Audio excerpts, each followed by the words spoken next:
Hello, and welcome to another episode of What's New in Hexagon EAM. This is the 12.2 version, 12.2 episode. I think might be 6 or 7, or maybe our 10th episode with Pete and Connor. So excited to come to you guys again today to talk about the latest and greatest features and functions and an update from the product side in EAM. I'm Peter Bernarowitz. I am the portfolio strategy and enablement lead.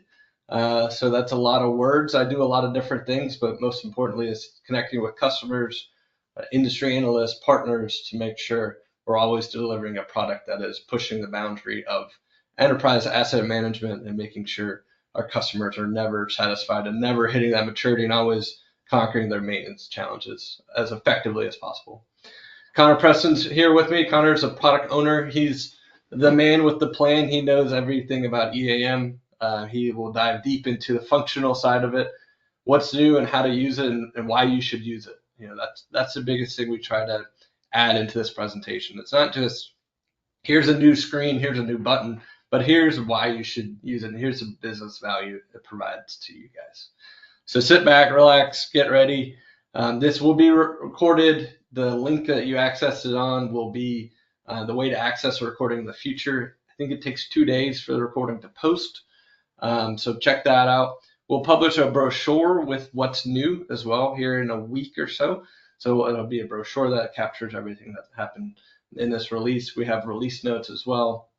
And then if you want a copy of this deck, you can reach out to your sales representative and maybe they can connect the dots and we can have a chat and see what you liked and what are you going to use. So without further ado, let's jump into it.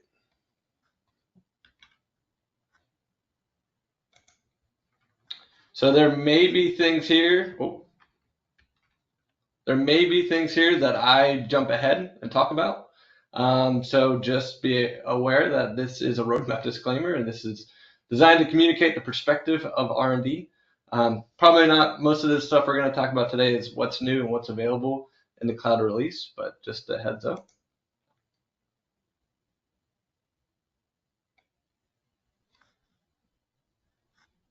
Great. So first and foremost, I wanted to make sure everybody saw that Hexagon EAM is named a leader in the latest Verdantix Screen Quadrant for EAM solutions. I didn't want to just pull this out and toot our own horns, but I wanted to bring this up to celebrate our Hexagon product development team, our research and development team, our solution design team, our support team, everybody that makes the product go round. Another amazing job, another amazing award for them to rack up in the product they deliver. And we couldn't do this without you guys. We couldn't do this without our customers helping us understand where to drive the product. You guys know voice of the customer is a roadmap pillar for us. So without your feedback, without letting us know where the value is, where the use cases we needed to tackle, we wouldn't have this award. So round of applause to everybody that helps develop and use Hexagon EAM. You played a part in this. A few highlights. EAM scored the top scores in 4 technical areas, which is really, really impressive. Our business intelligence for what we do with dashboards and digital twins and the reality viewer, along with SDX. Deployment options, so our cloud offering is second to none, as said by Verdantix, and our strong integration capability. I think that's what really is the most impressive here, is that we had the second highest integration capability score, and that's all based on Databricks Pro. Databricks Pro is 10 months old, which is amazing. Yeah, so a product that's so brand new is already shot head and shoulders above the competition, and its capability, its interoperability, its extensibility, its way to make data more fluid out of EAM. And then the other nice cool tidbit is Verdantix really highlighted how well EAM fits into the Hexagon portfolio with our operational risk management tools, how that is a perfect use case to extend asset management and maintenance into operations. And then it ties into information management. So, looking at P&ID and drawings and design documents and tying maintenance into engineering as well. That's the next step. It's not just fixing things as they break, but it's really getting down to the core problem and making systematic changes to prevent these in the future. and unlocking those silos between product teams and product solutions and data. And then finally, HxGN APM, how that sits perfectly with EAM, and then really allows a digital transformation for our customers to unlock. So thank you guys for your help in this, and thank you to the development team, and thank you to Verdantics. Second, shameless plug, since I have over 600 people registered today, so really good eyeballs to put advertisements out there. But we want to celebrate you guys. So this is our advocacy program, and we want to tell your stories. We want to hear about how you're using EAM. Maybe you're managing facilities and fleet. Maybe you're managing a whole city. Maybe you're managing a production line. Maybe you guys went on-prem to cloud, and that project team really built a bond, and you guys are proud of your work you're done. Let us tell your story. We want to connect you guys to other customers and really continue to enhance this community. We love our customers that are willing to give us case studies and references and really help be proponents of HxGN EAM. So please sign up for our advocacy program. Here's the QR code, or you can email advocates@hexagon.com to learn more, or reach out to me on LinkedIn, and we can connect there. Definitely reach out to me if you haven't already. I try to post a lot of the new exciting things coming out in EAM. We had a webinar 2 weeks ago from our technical user forum. We have some more great content coming out. So reach out to me on LinkedIn if you haven't. Reach out to our advocates team if you're interested, and let us celebrate you.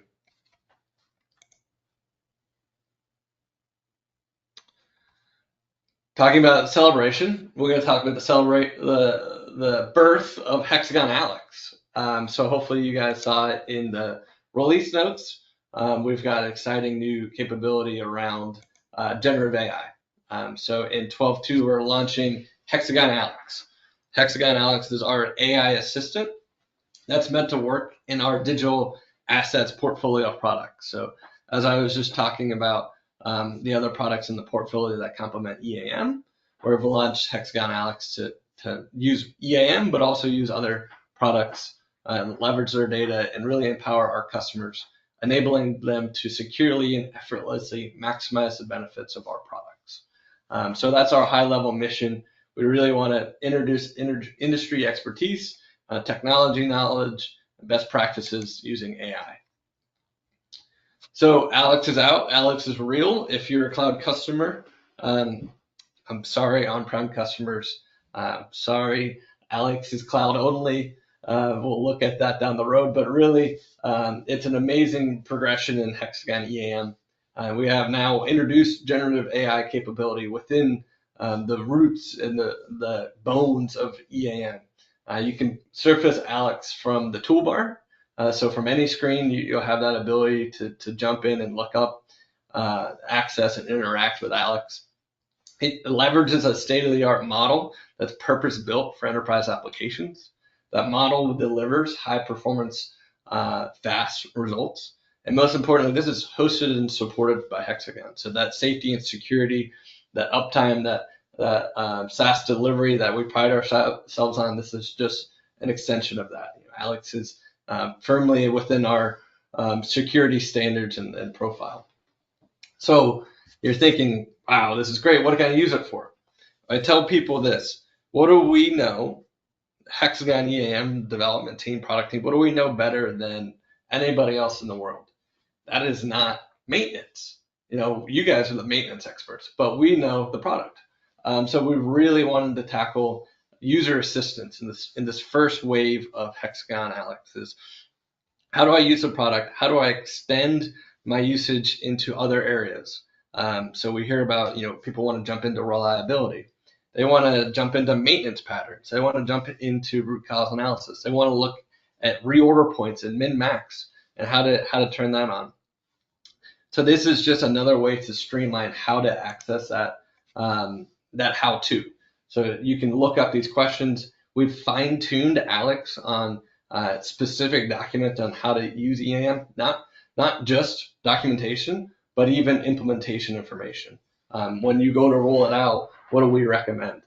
So Alex is a great way to really expand your usage of the product, shorten the time of implementations and consultation, and really just be more fluid with it.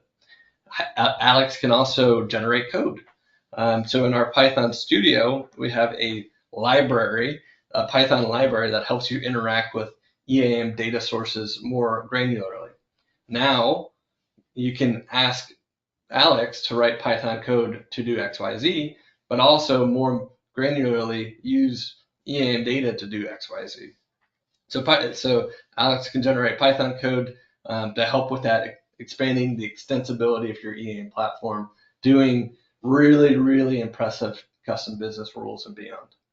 And then thirdly, it's a great way to look up industry processes, standards, and specifications. So really a lot of that general knowledge that most LLMs have captured, it's another way to access it through Hexagon Alex. So exciting times.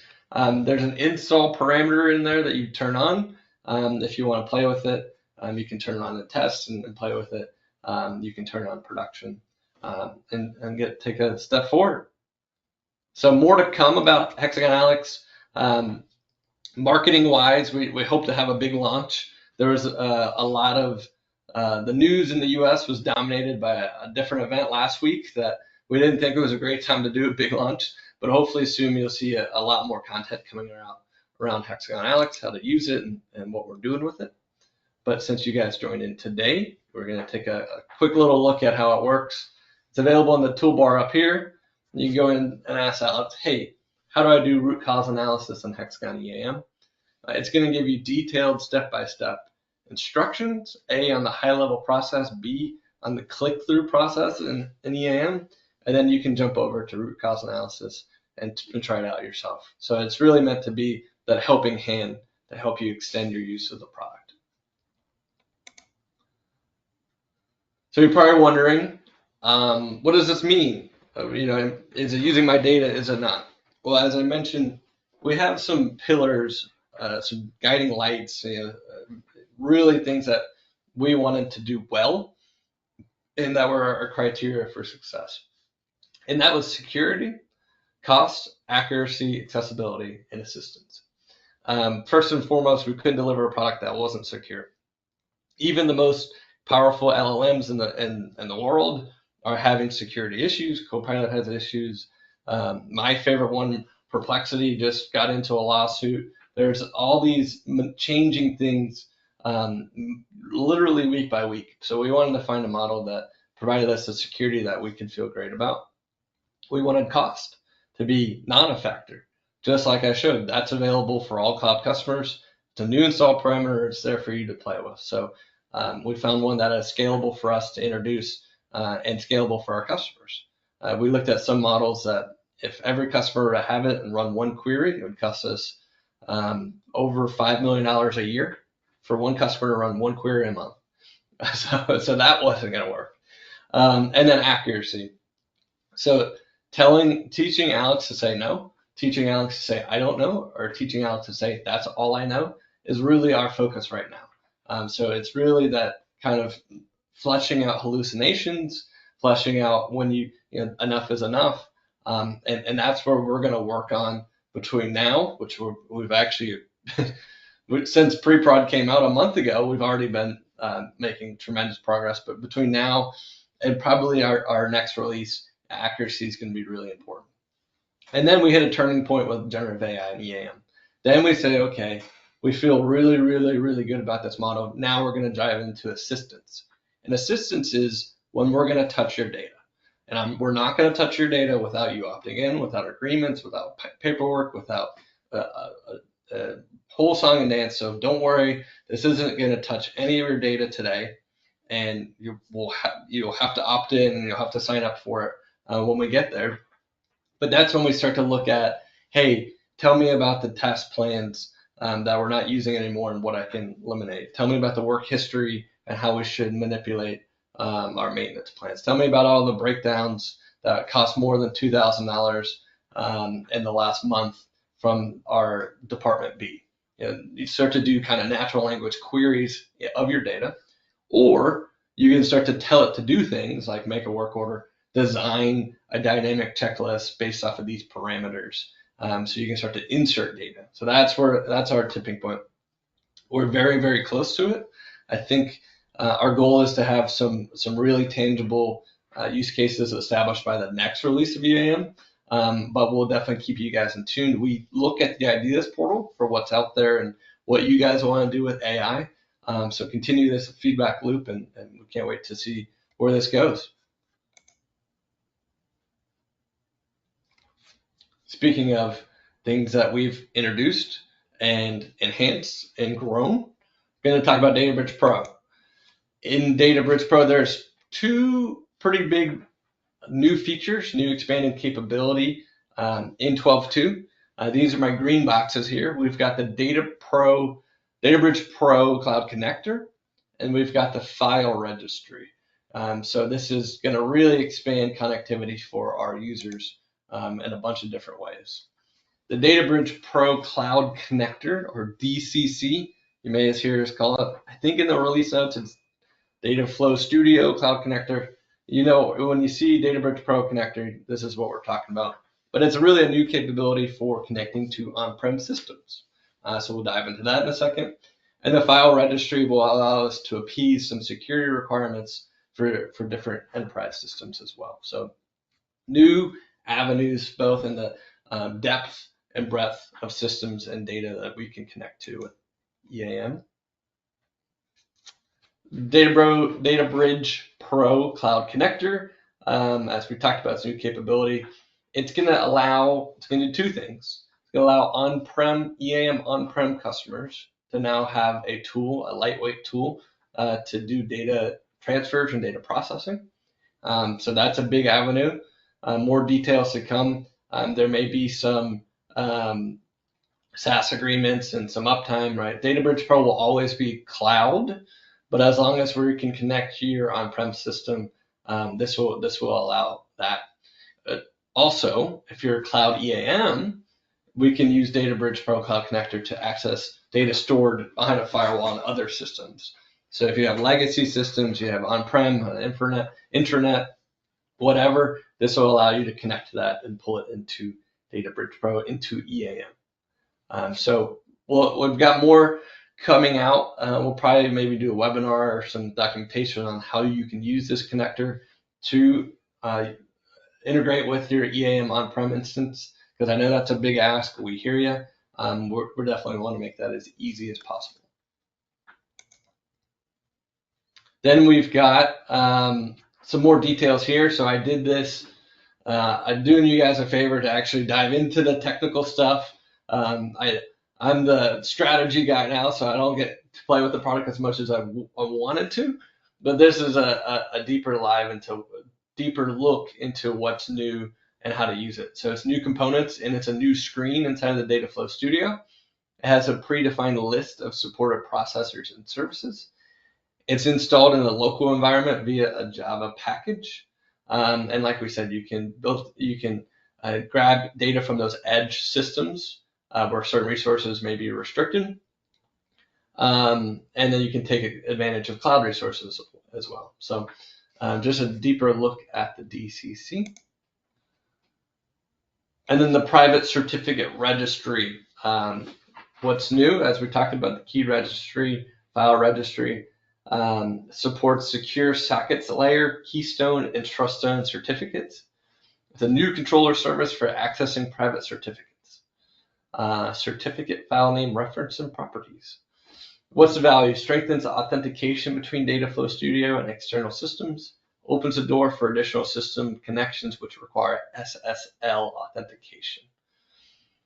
So there it is. That's how you access it inside of DataBridge Pro. Use it. Let us know how it works. Going to really unlock new systems for you to integrate with. With that, that's the end of Pete's spiel. I'll hand it over to Connor, and I'll be in the question to monitor, and then we'll do Q&A at the end as well. So Connor, take it away. Thanks, Pete. So as Pete mentioned, my name's Connor Preston. I'm one of the product owners in the solution design team for EAM. Before we talk about what's new, I want to talk a little bit about our release cadence and where we are right now.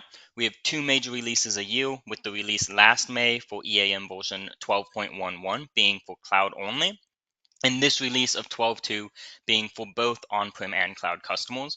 For on-prem customers, this is the only release for the year, but it will contain the previously released functionality for May, such as bulletins and the supervisor dispatch overview screen.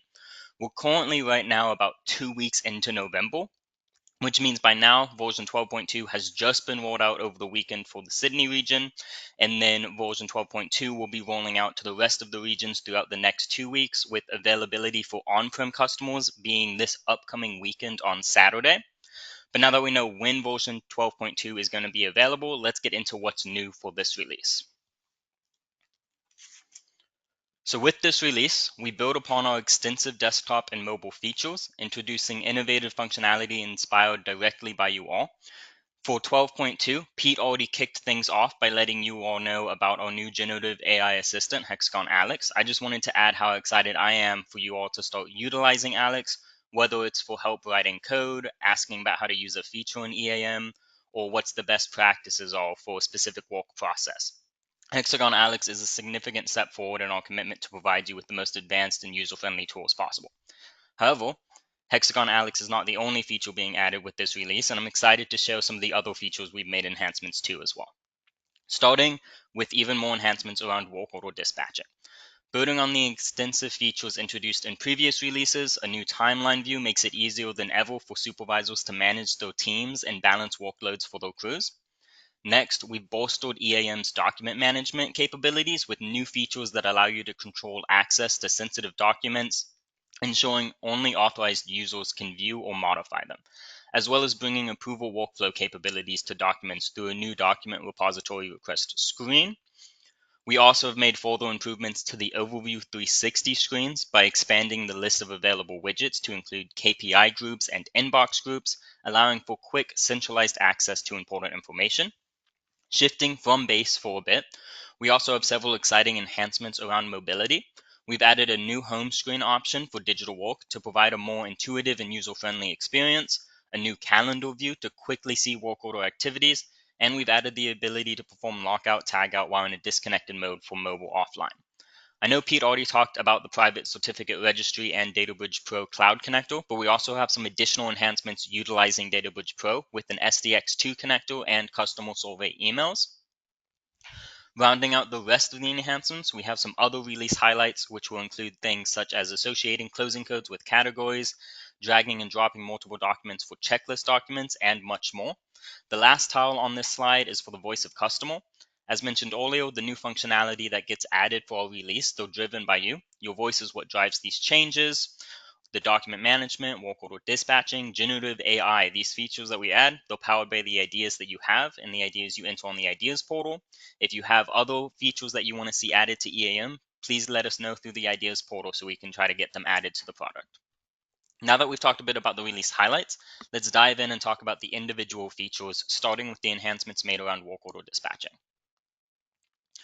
One of the key focuses for us with the 12.1.1 release is how can we improve efficiency and visibility in the dispatching process. With that process covering not just the act of dispatching the work orders, but also how you can monitor the status of the activities that have been dispatched, how you can make any necessary changes as needed, whether you dispatch manually using the GIS map work order dispatching screen, or if you utilize optimized scheduler to automatically dispatch the activities based on the most optimal use of the available resources. We added a new supervisor dispatch overview screen in 12.1.1 to make it easier than ever to monitor the status of the dispatched work order activities. However, the new Google Maps based screen was not the only enhancement made to assist in monitoring the work order statuses, with us also adding dispatch feedback notifications for employees in the field to provide real-time updates about the status of their activities and if they're still on schedule, as well as a new screen in digital work to allow those in the field to see the activities they are dispatched to. With the 12.2 release, we're looking to build on these enhancements to further improve efficiency and visibility in the dispatching process once again. This is through updates to the data that the optimized schedule brings into EAM, through a new timeline view for the supervisor dispatch overview screen, and through the ability to manually add or update dispatch sequence for work order activities from the GIS map work order dispatching screen. We'll start with the change for optimized schedule dispatching, now being able to record the estimated travel time and distance for work order activities to the dispatch label record. Previously, these values were still used by Constraint Optimizer to determine the most optimal dispatching of activities, but was not utilized anywhere else in the system. Now with that data being captured in the dispatch label record, this additional information is now able to be used by supervisors when they're making critical decisions about any potential changes that need to be made, as well as this information being able to be used in the new timeline views for supervisor dispatch overview screen.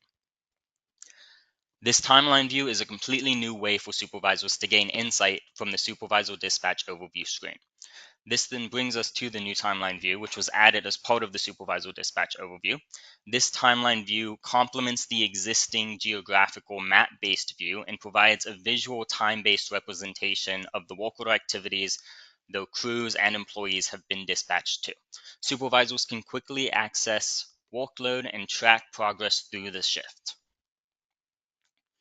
The activities can also change color on the timeline once completed, has the abilities to show additional context for the activity by hovering over it, and even shows a warning when an activity is expected to finish after the assigned crew's shift ends. This allows supervisors to visually see if there are changes that need to be made to ensure the workload is properly balanced. When it comes to making those changes, the added ability to filter available crews and employees assigned to the supervisor on the GIS map work order screen allows for supervisors to quickly and easily reassign activities. A new addition to this screen is also the ability to manually sequence dispatched work order activities. Previously, the only way to sequence the work order activities was automatically through the optimized schedule. This update allows you to do that through the GIS map work order dispatch screen to be used regardless of if you dispatch the work orders manually or if you used automatically dispatch them through the optimized schedule. You no longer need to worry about if you can make necessary changes. You can go and compare to whatever the data is on the supervisor dispatch overview screen. If you see that there's any feedback from the dispatch feedback notifications, you're allowed to take that. You're able to use that information to make whatever necessary changes you need to the sequence. The next feature I want to talk about is the changes to approval workflows.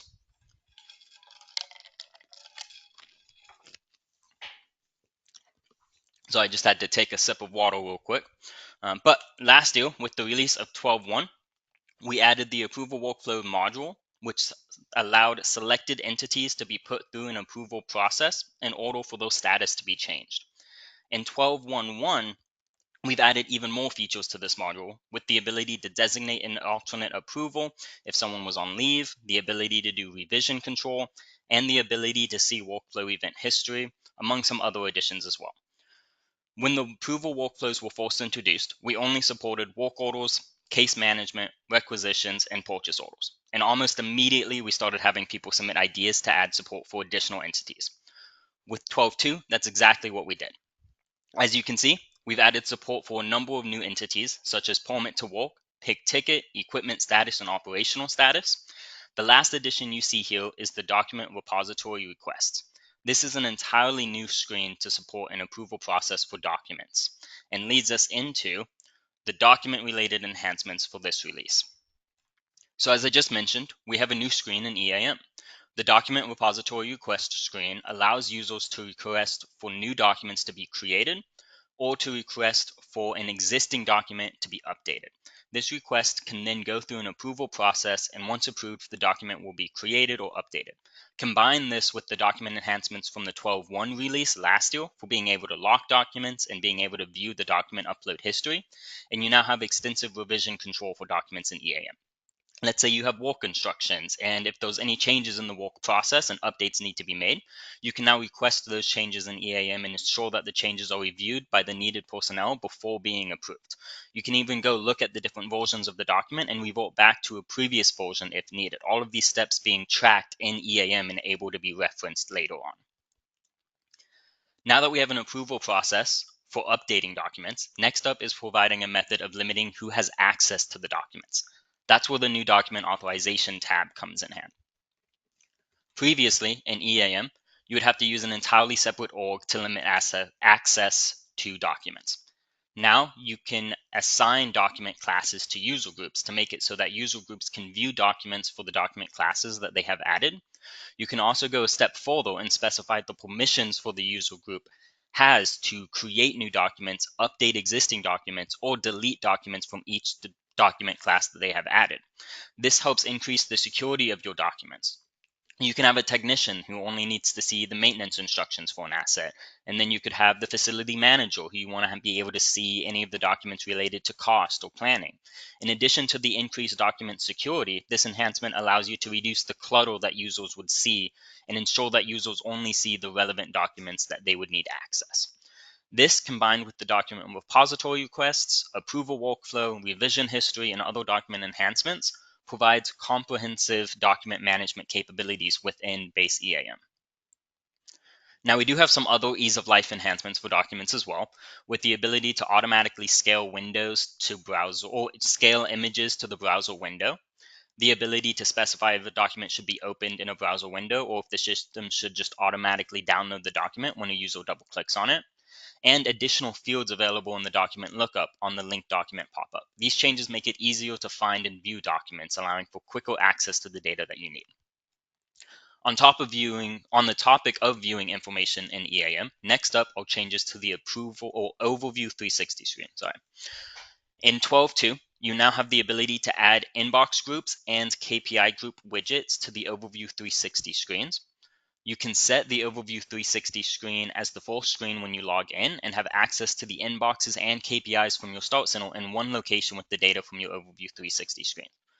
But they're not just limited to the inboxes and KPIs defined in your Start Center. You can also define custom inboxes and KPIs specific to the Overview 360 screen, which differ from what you may already have available at the Start Center. In addition, we've also added several predefined KPIs and inboxes as well. Combine these enhancements with the ability to create templates from the 12.1.1 release, and you now have the ability to create multiple overview templates with different inboxes, different KPIs, different widgets that you can easily switch back and forth depending on your needs. This allows for more customization and the ability to create a centralized location to view the data important to you. Closing out base, we also have some additional enhancements also done for 12.2. Starting with the EPAK toolbar icon being renamed to documentation. This icon by default now will point to our functional briefs, but it can also be configured to point to custom endpoints that you specify. Which screen the user is on when they click on the icon is also captured, so you can specify a different endpoint depending on which screen they're on, allowing for the icon to point towards custom training or documentation specific to your screen. You can also rename that icon from documentation to whatever it is. So if you're using any sort of external training platform, you can name it for that platform. And then when the user clicks on it, you could have custom training specific to the screen that they're on when they click on it. We've also added the ability to associate closing codes with categories and the option to hide the generic codes if class-specific codes are found. This helps remove clutter and allows you to only see the codes that would be relevant for what you're trying to find. We've also extended the support for uploading multiple documents to the checklist documents. You can now drag and drop multiple documents at once in the documents pop-up. And then for dynamic checklist items, we've added the option to automatically save checklist items that might trigger additional dynamic checklist items. This allows for the user to immediately see if there are other items that need attention and have become visible as part of a response to a previous item. You no longer have to worry, I filled out all these checklist items, I don't know if there's more things I need to fill out until you've hit saved. Now those additional items will automatically appear once you click off of an item that would trigger another item to appear. We've also added a new cloud service request type for our cloud customers to manage access to their database, allowing for quicker resolution of support issues and the ability to grant access to the support team, as well as revoke access and manage that. So you don't have to wait for communication on the support ticket and you can get help faster and easier. Hover text is now able to stay visible instead of timing out as well, allowing users to fully have adequate time to read whatever information from the hover text that they're trying to without it disappearing on them. There's also a new report to review the scheduled report status and see if they've passed or failed, making it more easy to see the data in EAM. In addition, there's also various other enhancements, such as support for ArcGIS Enterprise 11.2 and 11.3. We've also updated our VMRS codes. with the version from April 2024 from the American Trucking Association's Technology and Maintenance Council.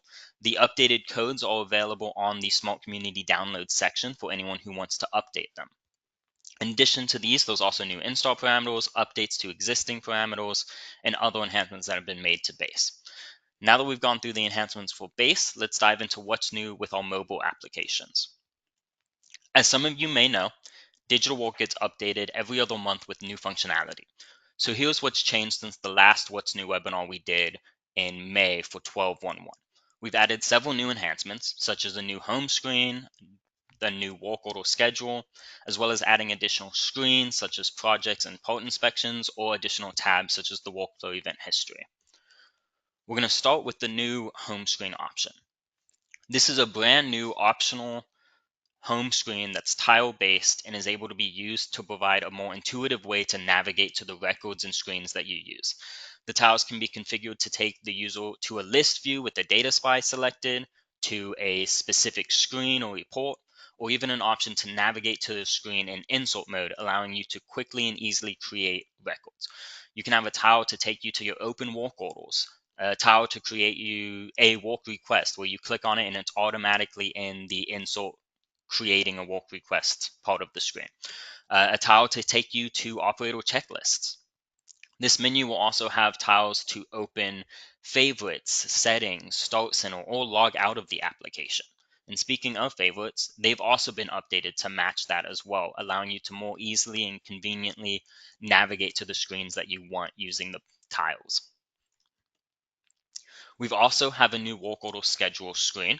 This was originally released in July as part of the 12.1.1.2 release and allows for technicians to quickly see the list of work order activities they're scheduled to.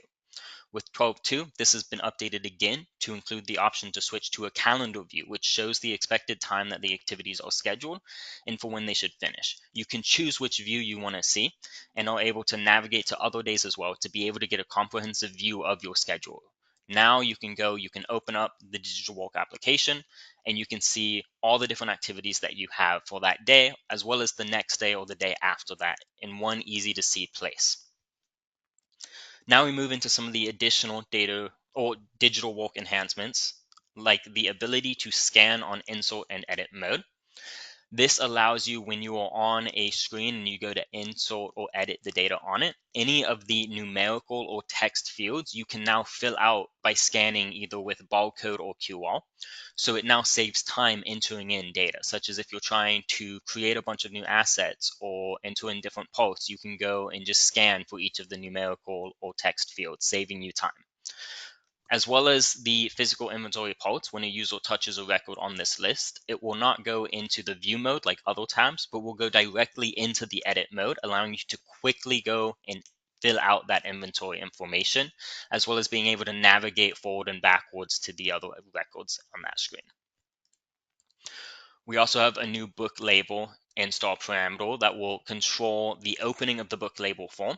So when you're in the field and you're trying to book the label, when you click stop, previously it would immediately fill out the book label form.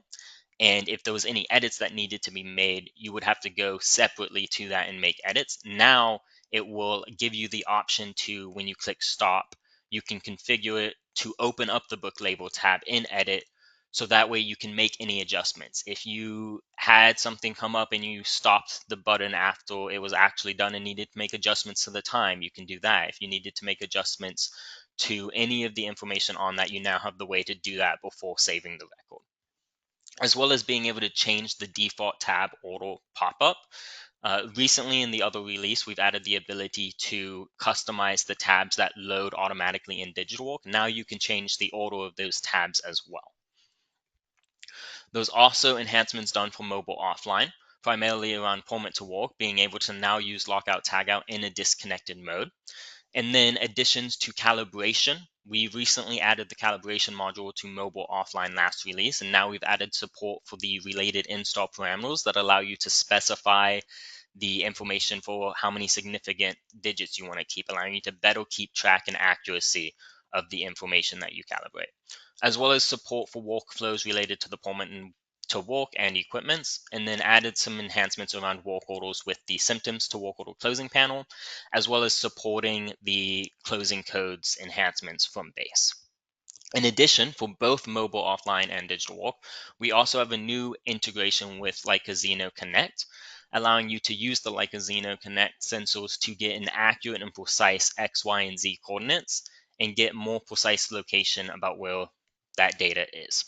This could be used for a variety of things, such as someone who keeps track of all the trees as an asset. They can now get the exact location. Or if you're in a parking garage and you want to know the exact location for the Z coordinates, helping with what level of the parking garage it is, you can capture those locations and coordinates precisely inside of the mobile apps. In addition to the mobility and base enhancements, I know Pete already talked a little bit about DataBridge Pro, but we also have some new integration templates that were added as well. The first one being a connector for SDX and SDX2. This connector is available for download via the Smart Community download section as well, and allows you to take the tag information from SDX and create positions inside of EAM for it. With that as well, you can then use that position in EAM to open up the info map in SDX, being more easily able to access that information. And then there's also a new customer survey template for sending out customer survey emails. Now you can go ahead and use DataBridge Pro to customize an email to send to customers and get feedback. Those two pre-delivered formats, but if you have HTML knowledge, you can create custom templates that you want and be able to send out any sort of email that you would want to create and capture that feedback more efficiently inside of EAM.